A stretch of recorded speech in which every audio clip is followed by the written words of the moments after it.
հետ կգաք պարոն Աբրահամյան, ըստ ձեզ ինչի մասին է այս գործը, հերթական վերակենդանացված դրվագը, ինչու են հատկապես այս պահին հիշել եւ վերակենդանացրել գործը։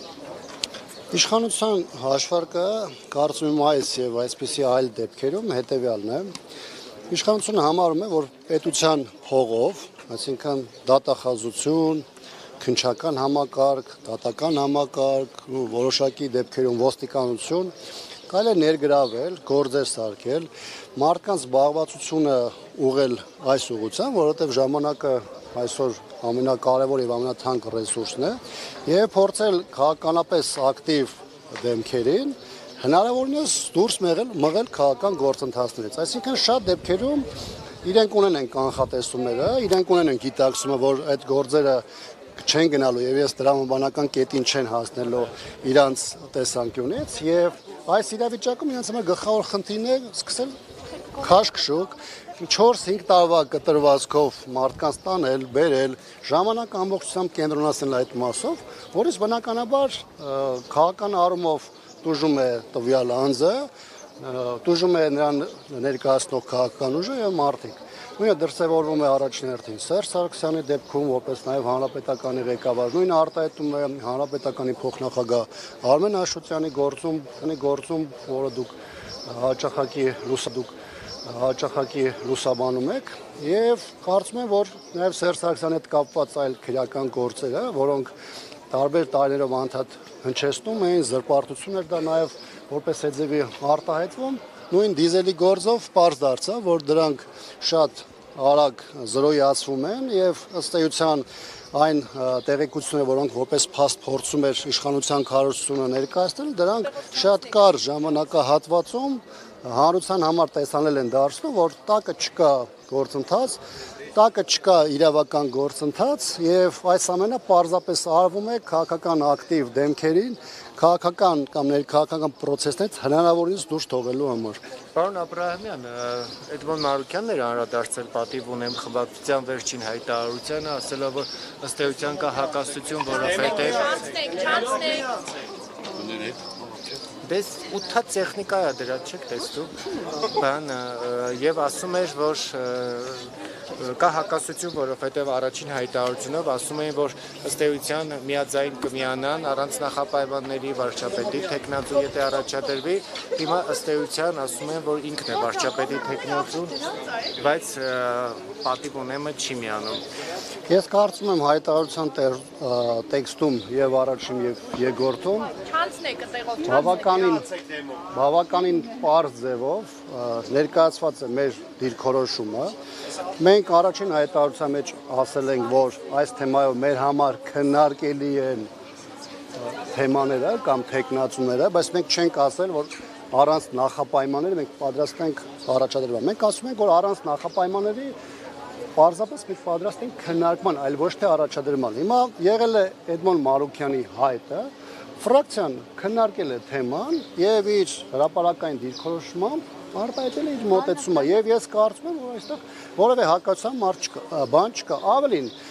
գործընթացը ինքը իրանով բավականին ծավալուն է, սա ենթադրում է այս ընթացքում հայտեր տարբեր քաղաքական ուժերի կողմից, տարբեր գործիչների կողմից, այս թեման չի սկսում Էդմոն Մարուկյանով կամ Վահան Բաբայանով, սա պետք է բերի լայն քննարկումների այն ուժերի համար, որոնք հետաքրքրված են եւ սա որպես գործիք համստահության գործընթացը դիտարկում են եւ այդ պարագայում արդեն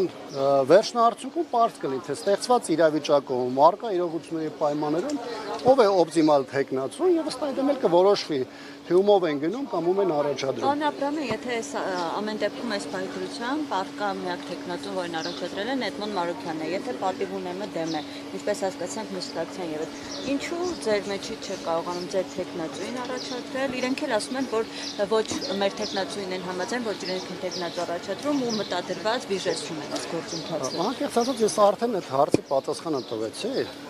իհարկե ես չեմ կիսում այն մոտեցումը, որ այսօր կա մենակ մի թեկնածու կամ բացառապես մի թեկնածու։ Առաջադրված պաշտոնապես կա Էդմոն Մարուկյանի ինքնաառաջադրումը, ինքնաառաջադրումը չէ, քաղաքական դաշտում ինքնաառաջադրումը, բայց կա երկու անձանց կողմից, երկու պատգամավորներից կողմից պատրաստակամությունը եւ process-ի մեկնարկը, բայց այն լայն դուրը, որը բացվել է անվստահության գործընթացի համար, ոչ թե ենթադրում է, որ առաջին եկողի դեպքում կամ առաջինը, որ կարողանում է հասնել եւ ստորագրության խնդիր լուծել 1-2 падգամավորի պետք է առաջնորդել նրանով, այլ անվստահության գործընթացը ինքը իրենից ներկայացնում է լայն քաղաքական գործընթաց, ոչ միայն խորհրդանական հիմնական ուժերի, որոնք իրենց ստորագրություն են դնում, այլ այն քաղաքական, արտախորհրդանական ուժերի, որոնք այս ողջ ընթացքում պետք է գործընթաց եփեն, պետք է քաղաքական կոնսուլտացիաների միջոցով հասկանան, որն է ճիշտ ճանապարհը եւ ով է այն օպտիմալ տեխնացու, որը կարող է ստեղծված իրավիճակում առաջնորդվել կամ նրանով ավելի հեշտ է լինելու այս գործընթացում հաջողություն ապահովել։ Մեկ նաև այդտեղ լրացում ես կատարեմ։ Տեսեք, երբ որ մենք խոսում ենք անվստահության գործընթացի մասին, երբ որ մենք խոսում ենք գործող իշխանության հերացման process-ի մասին, սա ենթադրում է, որ մենք չենք կարող Նիկոլ Փաշինյանին փոխարինենք մեկ այլ Նիկոլ Փաշինյանով կամ նրա հետ ասոցացվող, նրա արբանյակ հանդիսացած, հասկանում եք, այսինքն սա ինքնանպատակ Մարուկյանի դիտարկում եք մեկ այլ Նիկոլ Փաշինյան։ Ես կասեմ, հիմա մեր հայտարարության մեջ մենք բավական հստակ դրա մասին խոսում ենք։ Այսինքն, այստեղ խնդիրը հետևյալն է։ Խնդիրը ոչ թե ինքնանպատակ ինչ-որ մարդու բերելն է եւ process գեներացնելն է, որ գնանք պտիշկա դնենք, ասենք, գիտեք, քեզ այսել փորձեցինք, այսել չստացվեց, այլ խնդիրը արկա իրողություններին համահունչ մի տեխնացուի շուրջ կոնսենսուսի հասնելն է եւ դա միայն հանրապետականի հարցը չէ, որքան էլ հանրապետականը պատրաստակամությունը հայտնել նախաձեռնելու, բնականաբար հանրապետականը խոսում քննարկում է բոլոր այն շահագրգիռ ուժերի հետ, որոնք այս մասով ունեն հետաքրություն։ Հիմա, երբ որ խոսում ենք արբանյակ ուժերի մասին, երբ որ խոսում ենք մարդկանց մասին, ովքեր ասոցիացում են, բնականաբար նայում ես տնած քաղաքական հետագիծը, ով ինչ ճանապարհ է անցել, ով որտեղով է շարժվել, մենք նայում ենք տեսնում ենք ով մեր երկրի համար կարևորագույն հարցերի շուրջ ինչ դիրքորոշումներ են արտահայտել, երբ որ դու տեսնում ես, որ մարդը միգուցե արտաքնապես այս պայն իշխանությունից տարբերվող ինչ-որ բան է, բայց գաղափարապես նրանց հետ միևնույն բովանդակային դաշտում է, բնականաբար դա չի նշանակում, որ խնդիրներ կան, հայտարարություն արեցի դրա մասին ու հրաժարվեցի։ Հիմա պատկերացրեք իրավիճակ, որ խորհրդանի նախագահ, փոխնախագահներից որևէ մեկը հայտարարություն է անում այն մասին, որ ինքը չի կիսում այս պահին իշխանության այս կամ այն դիրքորոշում, այս կամ այն թեմայի շուրջ դուրս է գալիս, 3-4 ամիս հետո նույն այդ երկու падգամավորները նրանց առաջադրում են օրինակ անվստահության գործընթացում որպես տեխնացու։ Հիմա իրանք գան ասեն, գիտեք, տեսեք, մենք 4 ամիս առաջ դուրս եկանք, որտեղ մենք չէինք կիսում այդ դիրքորոշումը, եւ գան հանրության ներկայանան որպես մրցունակ եւ այդ իշխանության հետ որևէ ձևով կապ չունեցող տեխնացու, բնականաբար այդ դա որևէ ձևով տրամաբանական չէ։ Պարոն Աբրահամյան, մի բան, ձեզ համար ինչ տեսակի տեխնատուն ընդունելի կլիներ։ Եվ եթե Հայաստան Դաշինքը տեխնատու առաջադրեր եւ առաջադրեր օրինակ Ռոբերտ Քոչարյանին, կոնկուրենտ օֆիսի առաջնորդ կամ նրա որդուն Լևոն Քոչարյանին, ձեզ համար ընդունելի կլիներ, դուք աներկբա եւ առանց նախապայմանների կհաստատեք այդ տեխնատությունը։ Տեխնատուների մասով առաջադումները մենք մինչև ձեր մոտենալը ճիշտ ասած որոշակի մանրամասներով այս թեման քննարկել ենք, այն ինչ որ ներկայացված է մեր առաջին եւ երկրորդ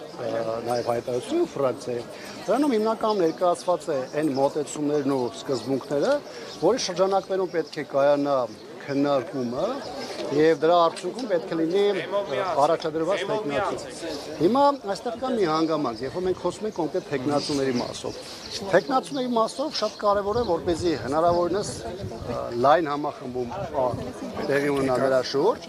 եւ երկրորդը մենք հնարավորություն ունենք առաջադրենք մի տեխնացուի, որը ստեղծված իրավունքների պայմաններում այդ դերը եւ առաքելությունը կարող է ամենահաջող ձևով իրականացնել։ Երբ որ կլինի ցանկություն, երբ որ այս թեմայով կլինի